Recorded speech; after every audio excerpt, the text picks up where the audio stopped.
Hello, GMO Free Idaho. We are here with Jody Cruz, who owns Golden Egg Farm in Hagerman on this beautiful property. Jody, thanks for having us out here. Thanks for visiting us.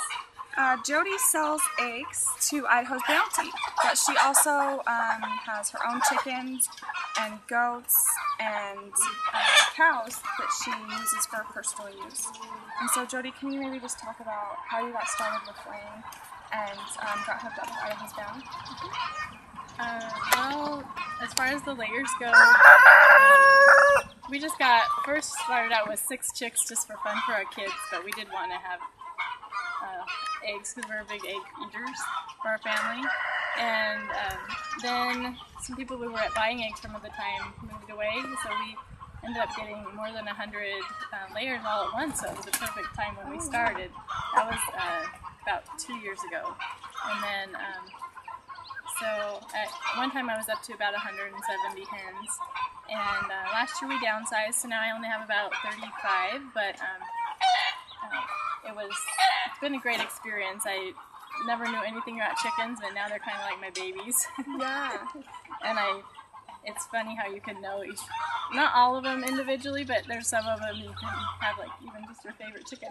Their personalities. Their personalities. They do have personalities, like our the king of the roost, our big rooster. Oh, this guy. But yeah, and then with Idaho's Bounty, I found out about them through the organic farmer that I was getting chicken feed from. I was getting organic chicken feed from Mike Heath on Heath Farms, and when he found out that I needed chicken feed, he said, well, do you have eggs? Because we can always use more eggs. We're short on eggs. So he hooked me up with Idaho's Bounty, and it's been really nice to work with them because a lot of times, sometimes I'll have lots of eggs, sometimes not very many, but they're just flexible and they take what you have, and that's fine. Yeah, they take what I have, and they're able to transport them to. My eggs have been used in restaurants in Haley or in Boise, and so it's kind of nice to know that they're getting to places where they're appreciated and they can be used. I think that Adriana and I had Golden Egg Farm. You sure did. Golden Farm eggs at. Did I say that right? Golden Egg Farm. Golden Egg Farm eggs at Red Feather. Red Feather. A couple Saturdays ago at the really? market. Yeah, it was really good. Fantastic. They were very good. So did they say they were from Golden Egg Farm? Yeah, they specify on the menu where everything comes from.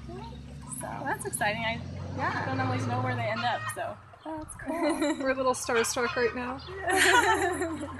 So, let's talk about your feed, because you say you buy organic feed from Mike Heath, who's an organic farmer, and he makes sure to specify that it's non-GMO, because you are using corn and soy in the feed, correct?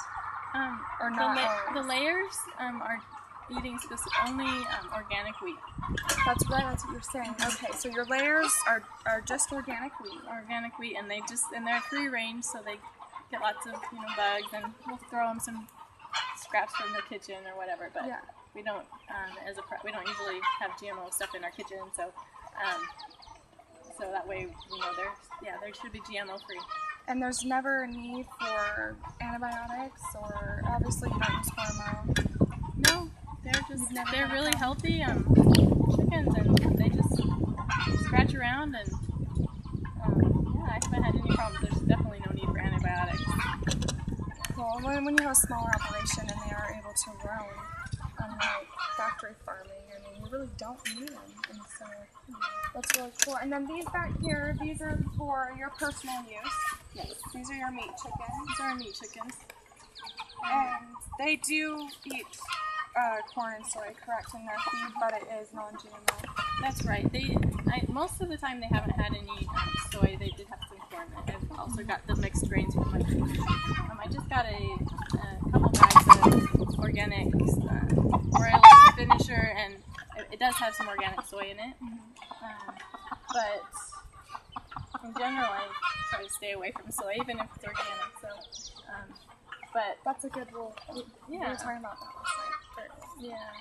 So they will have a little bit of it, but most of the time they're going to be about 3 months old by the time they're butchered. They're about 2.5 right now, and so most of the time they haven't had any soy. That's so cool. And they do get out. I make sure they get a few hours out on the pasture each day, and I'm working on a pen so that they will have more grass, because they had grass to start with, but it's all gone now. And so in addition to the chickens, you have your free-range cows, who we met earlier. They're just the sweetest things. Grass-fed cows, yes. And you also buy organic hay to supplement in the winter, if you have them. And then you also milk your own goats. Raw goat milk. So we have raw goat's milk, and my kids are thriving on it, so it's nice to be able to have that for our family. Yeah.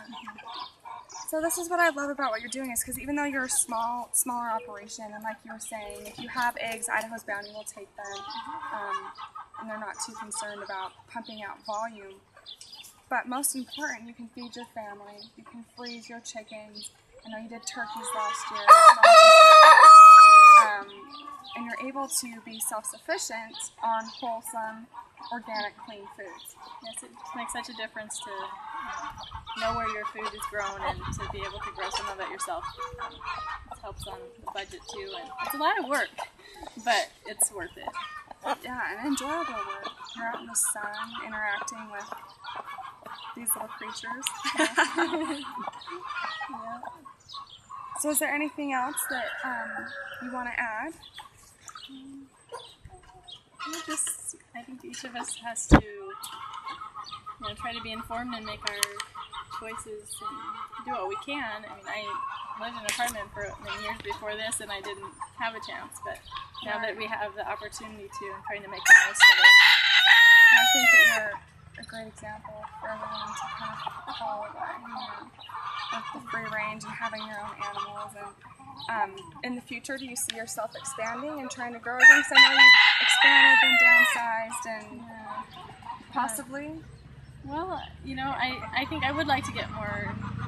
I have some, actually, this week, 21 chicks that hatched, so I do want to get my chickens up again, because it's really nice, because selling the eggs will help pay for the food, so it ends up just being a little bit of work, but that way I can support my own egg habit. There you go. Yeah, and we have a little more than 6 acres here, so we really need to have at least a few bigger animals to eat pasture, and then so we'll just probably do what we can on our 6 acres.